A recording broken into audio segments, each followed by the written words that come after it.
చూడొచ్చు మహిళా అభ్యర్థులు కూడా ఉన్నారు, నిరుద్యోగులు, వాళ్ళతో మాట్లాడదాం. చెప్పండి అమ్మా, ఏంటి మీ డిమాండ్స్ అంటే ఇంత భారీ ఎత్తున?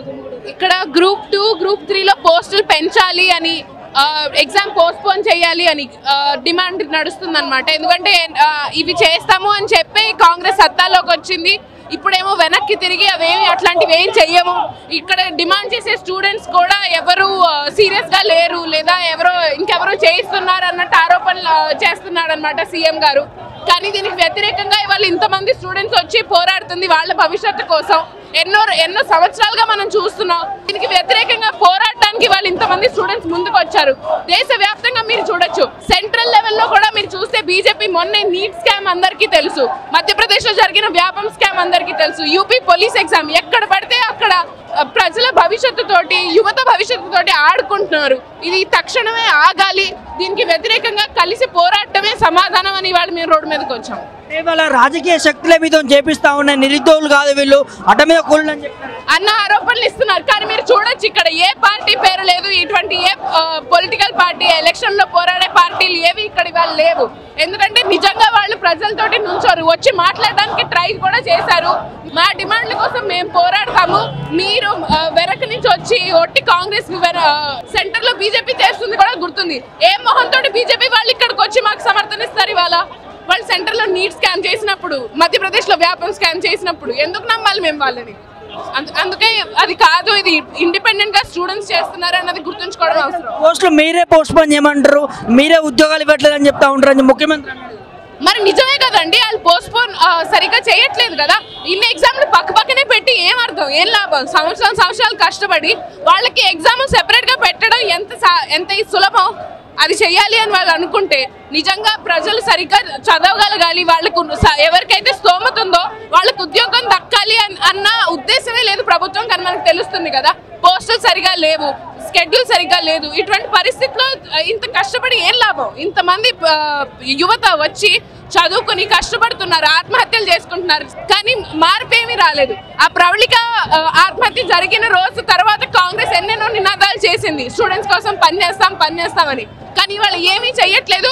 స్టూడెంట్స్ కి వ్యతిరేకంగా స్టేట్మెంట్లు ఇస్తున్నాడు ముఖ్యమంత్రి. అంటే ఏరుకోరు తెచ్చుకున్నారు కదా ఈ ప్రభుత్వం, 6 నెలల లోపలనే ఇంత విమర్శ ఎందుకు వస్తుంది? మరి పరిస్థితులు మారినప్పుడు విమర్శ వస్తుంది కదండి. అదేమి రేవంత్ రెడ్డి మాకు ఇష్టం అని చేయలేదు కదా, ఆయన మా జీవితాలు మారుస్తాడు అని చెప్పి వచ్చినప్పుడు మరి మార్చకపోతే కోపం ఎందుకు ఉండకూడదు? ఏ ప్రభుత్వం అయినా ప్రజలకి సేవ చేసేంత వరకే దానికి గద్దె మీద ఉండే హక్కు ఉంటుంది. మా హక్కుల కోసం పోరాటం కూడా ఒక హక్కే, ఒక ప్రాథమిక హక్కు. సో మా భవిష్యత్తు ఇక్కడ తోటి వీళ్ళందరూ ఆటలాడుకుంటే మేము ఎందుకు విమర్శించాం? కోచింగ్లు తీసుకునే వాళ్ళు, కోచింగ్ సెంటర్ వాళ్ళు చేపిస్తా ఉన్నారు. ఇది అయిపోయింది, వీళ్ళందరూ నిరుద్యోగులు కాదు, వీళ్ళందరూ ఈ నోటిఫికేషన్ అయిపోయినాక ఎక్కడో అక్కడ వెళ్ళిపోతారు, వ్యవసాయం చేసుకునే వాళ్ళు వ్యవసాయం చేసుకుంటారని చెప్తారు. ఆయన ఏదోటి అంటాడండి. ఆయన ఇప్పుడు మనకి తెలుస్తుంది కదా, ఆయన ఇచ్చే ప్రతి స్టేట్మెంట్ విద్యార్థులకు వ్యతిరేకంగా ఉంది. వాళ్ళు కావాలని చేస్తున్నారు, ఏదో వేరే ఉద్దేశంతో చేస్తున్నారని వాళ్ళు చెప్తానే ఉన్నారు. కానీ ఇంతమంది స్టూడెంట్స్ ఇక్కడ ఎంత కోపంగా ఎందుకుంటారు ఒకవేళ వాళ్ళకి ఆ ఉద్దేశం లేకపోతే? అమలు చేయడానికి మీకు సమయం కావాలి, మాకు ఎగ్జామ్ రాయడానికి మాకు సమయం వద్దా? 6 గ్యారెంటీలకు సమయం మీరు ఎందుకు అనుకుంటున్నారు? మా నిరుద్యోగుల విషయంలో మీరెందుకు ఇలా అవలంబిస్తున్నారు ఇలాంటి వ్యవస్థని? మీరు ఖచ్చితంగా గ్రూప్ 2ని పోస్ట్ పోన్ చేయాలి, గ్రూప్ 3ని పోస్ట్ పోన్ చేయాలి, సమయభావం పెంచాలి. సమయభావం ఒక 2 నెలలు గ్యాప్ ఇస్తే మీకు పెద్ద పోయేది ఏమీ లేదు.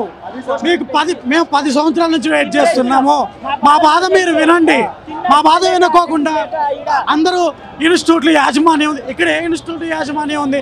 ఒక్క ఇన్స్టిట్యూట్ యాజమాన్యం కూడా ఇక్కడ లేదు. సొంతంగా వచ్చిన జనం ఇదంతా. గ్రూప్ 2 అభ్యర్థులు జెన్యూన్ ప్రాబ్లం. మీరు ఖచ్చితంగా ఎవరు మిస్గైడ్ చేస్తున్నారు? మీరు మాకైతే అర్థం కావట్లేదు. మేధావులు నోరు మూసుకున్నారు. మా బాధ మేము చెప్పుకోవాలి కాబట్టి రోడ్లు ఎక్కినాం ఈరోజు. ఖచ్చితంగా మా గ్రూప్ 2 పోస్టులు పెంచి వాయిదా వేయండి. పక్క రాష్ట్రమైనటువంటి మీ గురువు గారు గ్రూప్ 1లో 1:100 ఇచ్చిండు, ఇక్కడ మీరు 1:50 ఇచ్చారు. మీరు లీగల్గా ప్రాబ్లం వస్తుందని అన్నారు, మేము దానికి కూడా ఏం మాట్లాడట్లేము. మీరు అన్నీ వదిలేసినాం మేము. నిరుద్యోగులు ఏమీ లేదు, నిరుద్యోగులు 0 అయిపోయారు. తెలంగాణ ప్రభుత్వంలో నిరుద్యోగులు అసలు లెక్క కూడా లేదు. నిరుద్యోగుల్ని